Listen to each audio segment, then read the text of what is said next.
আপনার নামটা কি? আমার নাম হলো শ্রী লিটন চন্দ্র শীল। আপনি কোথা থেকে এখানে আসছেন? আমি সুন্দরগঞ্জ গাইবান্ধা থেকে এসেছি।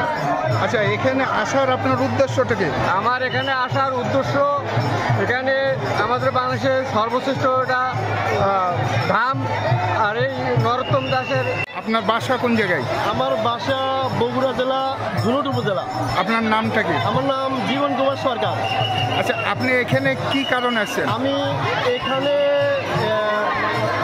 শ্রী নরোত্তম দাস ঠাকুরের তিরোধাম উৎসব উপলক্ষে এখানে আসছি। আর আমার এখানে একটা সার্ভিস করি, গোদাগাড়িতে আমার অফিস, সেই হিসেবে প্রতি বছর আমি এখানে আসি। আচ্ছা,